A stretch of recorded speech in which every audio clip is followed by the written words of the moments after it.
In the heart of Maplewood, Karen reigned supreme as the unchallenged watchdog of suburban virtue. Her mornings were a ritual of caffeine and complaints, scrolling the neighborhood app like a hawk scanning a meadow for prey. She knew every unkempt lawn, every suspiciously parked car, and every mildly loud gathering.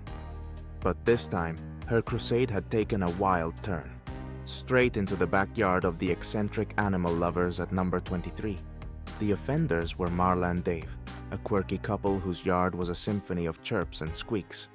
Their illegal squirrel sanctuary, home to over 50 bushy-tailed residents, was a neighborhood anomaly.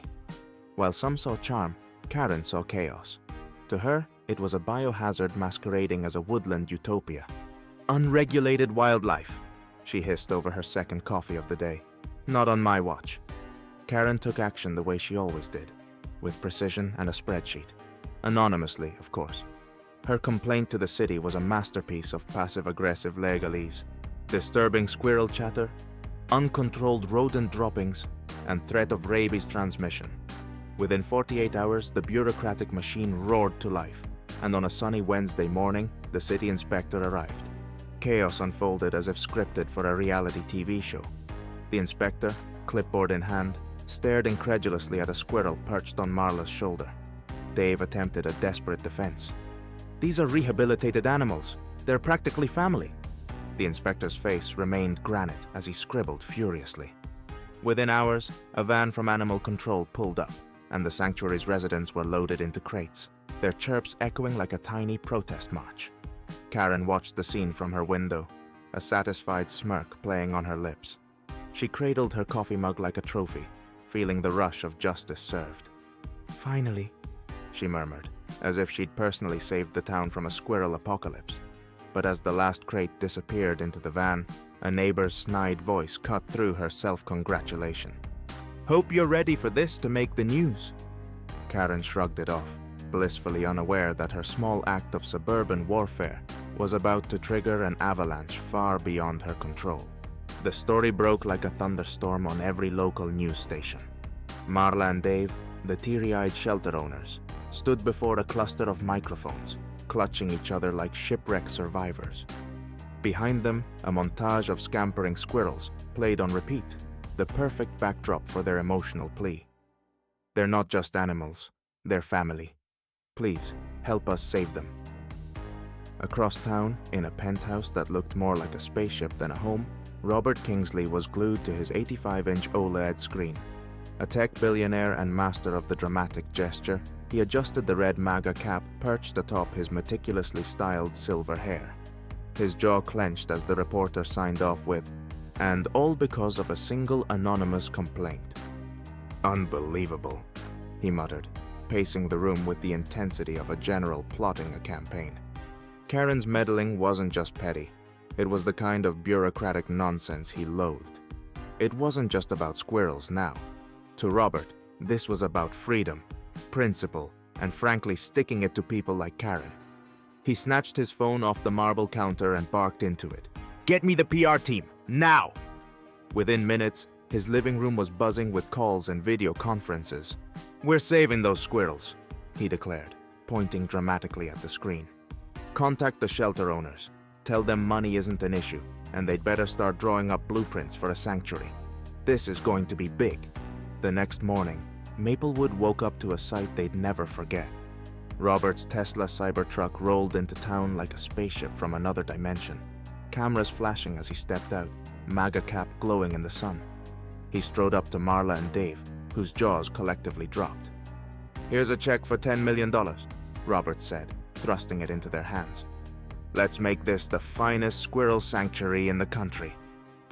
Gasps rippled through the growing crowd. Someone shouted, "You're a hero!" as Robert smiled for the cameras, his cap at a jaunty angle. Meanwhile, across the street, Karen peered from behind her curtains, gripping her mug so tightly it might have cracked. If looks could kill, her glare would have leveled the Cybertruck. And just like that, the battle for Maplewood squirrels went viral, with Robert as its unapologetic MAGA-Capped champion. Karen's world began unraveling before her eyes. It started subtly. A few sidelong glances at the grocery store, an odd hush when she entered the cafe. Then it exploded. Local news plastered her face across every channel under headlines like "Squirrel Villain Gets Her Comeuppance," while Twitter dubbed her Karen of the Year. The comment sections were merciless. Public health? Yeah, okay, Karen. Did the squirrels hurt her HOA fee or what? Anonymous sleuths quickly uncovered her identity, and Karen's carefully curated veil of anonymity was ripped away. Her neighbor started whispering louder, fingers pointed as she walked her dog. The ultimate humiliation came during an impromptu neighborhood meeting, where she tried to defend her actions. "I was protecting public health," she cried, clutching her neatly typed notes like a shield. But the room was ice cold. A woman near the back scoffed loudly. "From squirrels?" Another chimed in. "Maybe next, she'll go after the pigeons." Marla and Dave entered triumphantly mid-meeting, glowing like celebrities. Dave cleared his throat dramatically, holding up a mock blueprint. "Thanks to Mr. Kingsley's generosity," he began, his voice dripping with glee, "we'll be building an eco-friendly squirrel habitat, complete with solar panels and a visitor center. Everyone's welcome, except, well, you know who." His gaze lingered on Karen, and the room erupted in laughter. Karen stormed out, cheeks burning. The walk to her car felt like a gauntlet, her ears ringing with sarcastic applause and muttered comments. By the time she slammed her door shut, an acorn bounced off her windshield. The next morning, Karen awoke to a bizarre sight. Her yard was covered in acorns, spelling out "Acorn Avenger." Kids on bikes zoomed by, laughing, while her mailbox overflowed with squirrel-themed postcards. Social media only fueled the chaos. Memes popped up featuring Karen photoshopped as a Disney villain, a crown of acorns on her head, and the caption, "Karen the Conqueror, Destroyer of Joy." The final straw? Someone hung a banner on her fence, "Welcome to Squirrel Country." As she ripped it down, cameras flashed from behind bushes, capturing her fury. Karen slammed her door shut, muttering, "I hate squirrels." But outside, the world had already moved on, turning her defeat into their biggest joke yet. Freedom Acre Sanctuary opened with a fanfare Maplewood had never seen. The once humble squirrel shelter now gleamed like a woodland resort. Rows of hand-carved squirrel condos lined the property, complete with miniature balconies and custom feeders. Guided tours wove through lush gardens, and a small amphitheater hosted nature talks under a hand-painted banner. "Where freedom meets the forest." Robert Kingsley, resplendent in his MAGA cap, stood at the podium, his voice booming through the crowd. "This isn't just about squirrels," he declared, gesturing to the sanctuary. "This is about freedom, community, and fighting back against petty tyranny." The crowd erupted into cheers, cameras flashing as a squirrel perched on his shoulder stole the spotlight. Meanwhile, Karen's house sat quiet and dark, curtains tightly drawn. Inside, she scrolled through the town's celebratory posts, each like a fresh jab. "Freedom Acres is a masterpiece," one read. Another showed a squirrel in a MAGA hat clutching a tiny acorn.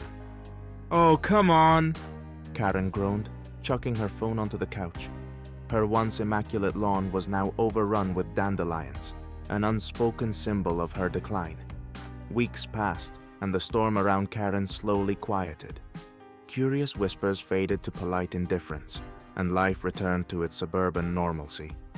One sunny Saturday, curiosity, or perhaps loneliness, nudged Karen out of hiding. Clad in oversized sunglasses and a hat pulled low, she ventured to a community event at Freedom Acres, where families laughed and children held balloons shaped like squirrels.